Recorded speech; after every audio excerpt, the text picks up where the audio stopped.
Saudações a todas e todos em mais uma edição da coluna Direito à Cidade. Hoje eu estou aqui com o João Francisco, um grande amigo e cientista político, né? Você tem mestrado. Eu gostaria que você continuasse a sua apresentação, mestrado, Legal. Alisson, primeiro eu agradeço de estar aqui conversando com você, com o pessoal que te segue aí na internet. Eu sou cientista político pela UNB e tenho um mestrado em políticas públicas pela Universidade de Oxford, na Inglaterra, e sou servidor público da carreira de gestor governamental. Um pouco minha formação acadêmica e profissional. E, assim, eu conheci o João justamente organizando, né, um movimento para romper com o que a gente chama das velhas práticas políticas.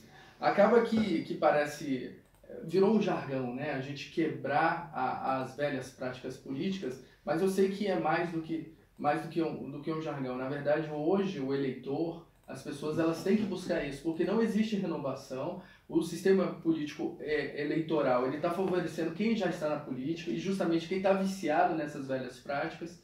E eu te conheci isso, nesse movimento contra esse tipo de ocupação dos espaços públicos. O que você pode falar sobre isso e sobre a sua candidatura agora à Câmara Distrital? Legal, Alisson. Pois é, a gente se conheceu nesse movimento, que era um movimento por Brasília. Um movimento para pensar uma proposta para a cidade e oferecer um programa para a cidade inovador. Então, essa a base dessa nossa ideia. Porque eu acredito, Alisson, que Brasília tem duas grandes vocações. Uma vocação de ser síntese do Brasil. O Brasil se encontra aqui. Eu sou, por exemplo, filho de mãe cearense, de pai mineiro, que se encontraram em Brasília. E essa é a realidade de vários dos brasilienses. Então, ela é uma síntese de culturas do Brasil. E Brasília também tem vocação de reorientar o modelo de desenvolvimento nacional. Então, assim, quando Brasília nasceu, já foi para isso, para a gente interiorizar o desenvolvimento do Brasil. E a gente tem o maior orçamento per capita do país, e a gente tem muito recurso público, a gente tem muito capital humano qualificado, mas nossos indicadores sociais e econômicos são muito atrasados. Então, a proposta, quando a gente se conheceu naquele conjunto de encontros e reuniões, era a gente tentar fazer com que Brasília entrasse no século XXI e trouxesse o Brasil junto, sendo um exemplo. E por que isso não acontece? Por causa da política. Então, a nossa política, apesar da gente ter todas as condições econômicas, orçamentárias, de recursos humanos, era uma das mais atrasadas do país. Se a gente for ver a nossa Câmara Legislativa, de 24 deputados, a grande maioria é um completo desastre. Pessoas sem qualificações de conteúdo, sem posturas decentes. Então veio um pouco essa necessidade, a gente só vai conseguir mudar o nosso modelo de desenvolvimento, o nosso projeto para Brasília, e com isso mudar o projeto para Brasília, se a gente mudar a política. E o passo inicial é mudar a nossa Câmara Legislativa. Então por isso que eu estou candidato a deputado distrital, hoje meu número é o 18018, pela Rede de Sustentabilidade, para a gente conseguir dar um passo na mudança da política do Brasil. Então, é o primeiro passo para a gente conseguir mudar a cara da nossa cidade. E assim, eu vejo que você é uma pessoa que acabou que sua militância o trouxe, né, para esse desafio, né, que é ser candidato. Mas os nossos encontros, e você falando sobre Brasília, né, e você reuniu uma frente progressista, né, eu me recordo de algumas reuniões que eu participei, se debatia principalmente essa crise de representatividade, né? Hoje discutir política é difícil. Eu tenho bons amigos, mas eles falam assim, não, Alisson, política eu não quero discutir porque eu não acredito mais. Quer dizer, e acaba reforçando o velho modelo, porque as pessoas boas vão se afastando. Como é que está sendo essa sua luta de falar com as pessoas, de acreditarem, de falar, olha, eu sou uma pessoa nova, com práticas novas? Olha, é uma batalha. Por que isso? Por exemplo, eu sempre fui envolvido em projetos voluntários, organizei o Natal Sem Fome da UNB, o Movimento Extramuros, que fazia atividade de extensão em comunidades pobres de Brasília. E qual era o grande... As pessoas sempre te viam com admiração. Você faz um trabalho voluntário, você faz um trabalho de educação de jovens e adultos.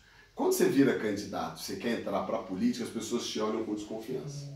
E dá para entender, porque a política está numa crise sem precedente, a gente vive a maior crise ética na nossa história, uma corrupção que se mostra a cada dia, então está todo mundo desencantado com a política.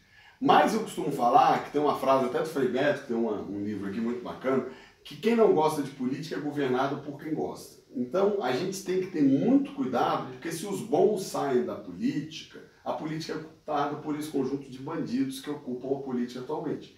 Então a gente precisa resgatar os melhores quadros, gente com a melhor formação acadêmica, os melhores empresários, os melhores militantes de movimentos sociais, os melhores quadros da sociedade civil para ocuparem a política. O que me chama a atenção na sua fala e na sua postura, né, desse momento aqui e de outros momentos que nós já nos encontramos e conversamos, é que você não é sectário, você não tem essa visão maniqueísta, né, porque o Brasil ficou partido realmente com um processo de impedimento, com golpe, né? E aí o que eu queria analisar assim, com você, o que você espera dessa eleição em outubro, né? Assim, você como candidato, conseguindo o pleito, mas se você acredita na renovação, se a gente vai continuar, vai conseguir essa renovação, eu sei que é difícil. E dentro das bandeiras, que eu sei que você preza pela democracia, pela diversidade, né? É um candidato progressista, mas aqui nesse momento que é curto, mas qual a bandeira que você queria destacar aqui hoje? Educação, saúde? Ah, legal. Eu vou tentar resumir, que é uma coisa rápida. Mas é o seguinte, basicamente eu acho que eu acredito no diálogo na política. E tem 3 valores que eu acredito que eu estou defendendo como valores centrais da minha campanha. Diálogo, simplicidade e fraternidade na política. Então, acho que diálogo é o seguinte, a gente precisa parar de ter essa polarização burra. As pessoas não conversam mais nas famílias, os grupos de WhatsApp dos amigos são um campo de guerra. Eu acho que a gente pode pensar diferente, mas a gente pode achar, mesmo sendo governo ou oposição, um campo comum em defesa da cidade do DF. Eu acho que precisa de diálogo na política. Eu acho que precisa de simplicidade na política. Eu acho que as pessoas estão cansadas dessas coisas muito produzidas, que são fakes, porque todo mundo fala a mesma coisa. Mas como é que as pessoas, o eleitor, vai saber quem está falando certo? Se você já vivencia na sua campanha o que você está prometendo. Então, para tentar dar concretude para esse ideal da simplicidade, eu resolvi fazer uma campanha que eu não aceito doação de dinheiro. Eu aceito, minha campanha tem um material impresso, que eu fiz com o meu dinheiro, vou botar a gasolina no meu carro, vai ser uma das campanhas mais baratas, mas não tem adesivo de carro, não tem camiseta, não tem bandeira, não tem nada. Por quê? Porque eu acredito que o que precisa na política é o velho boca a boca. E a gente tem que chegar lá sem estar com o rabo preso. Quando você tem financiamento, que é grande causa de corrupção, você de fato pode chegar lá com o rabo preso. E a minha principal bandeira, então isso eu acho que é uma inovação no formato da campanha. Mas em termos de conteúdo, eu acho que eu destacaria a lei da qualidade do serviço público, que é a ideia de colaboração e fraternidade na política. O que é isso? Hoje o cidadão paga o imposto e ele não tem nenhum retorno do serviço de qualidade. Então minha proposta é muito simples. A gente já não avalia Uber, Airbnb, não faz o ranqueamento, isso cria bonificações ou não para o motorista. Fazer a mesma coisa com o serviço público.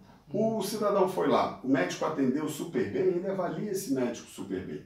O cidadão foi lá e o médico faltou, não estava no posto de saúde, ele avalia ele mal. Então ele pode fazer isso para o ônibus que não parou na parada quando ele passou, para o médico no posto de saúde, para a educação que o filho dele está recebendo, para o acesso à segurança que ele está. Então se a gente pensar agora, saúde, educação, transporte e segurança, só isso, e o cidadão avaliar, que é o usuário do serviço, o serviço, e a lei o que ela quer? Ela quer criar um parâmetro de incentivos e punições para o gestor do serviço público. Então a gente pode responsabilizar o secretário de saúde, o secretário de educação ou premiá-lo. Então eu acho que quando a gente pensa na qualidade do serviço é o que está faltando e como é que a gente resolve isso? Devolvendo esse poder ao cidadão, que é o patrão do servidor público e do político. E é importante isso, eu percebo que isso vai de encontro justamente com o controle social, com a transparência, né? Na verdade tem que ter essa comunicação, isso é interessante, eu sei que às vezes bate com alguns setores até corporativistas, digamos assim,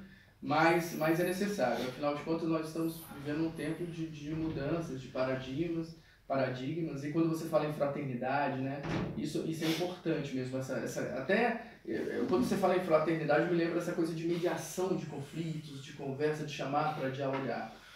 De colaboração mesmo, eu acho que a grande maioria dos servidores são proativos, a grande maioria dos servidores servem ao público, mas tem alguns que não servem, então eu acho que a resistência é muito menor do que parece, e porque às vezes o servidor está lá no posto de saúde e ele não tem material para ofertar. Então a ideia não é avaliar só o servidor, é avaliar a estrutura que o servidor tem para trabalhar. Quantas vezes o enfermeiro não tem uma gase para fazer um curativo? É verdade. Então a ideia é unir o serviço público e o cidadão numa moldura de colaboração. Até porque o servidor público é usuário do serviço público, também, na verdade, e vítima dessa falta de estrutura. Com certeza. Né? Então, muito importante essa conversa, é um prazer, não é? Vamos conversar mais sobre isso, um outro momento, mais especificamente sobre direito à cidade. E eu gostaria de agradecer aqui a sua participação, que os internautas, onde eles podem te seguir, no Instagram, no Facebook. Ah, legal. Eu vou pedir, quem tiver interesse, dá uma olhadinha no nosso site, é www.joaofrancisco.org, joaofrancisco.org. E lá tem um link para o nosso Face, Instagram, para as nossas redes sociais todas. Meu amigo, sucesso. Obrigado aí, viu, gente? Vamos mudar a cidade e ocupar a política. Isso aí.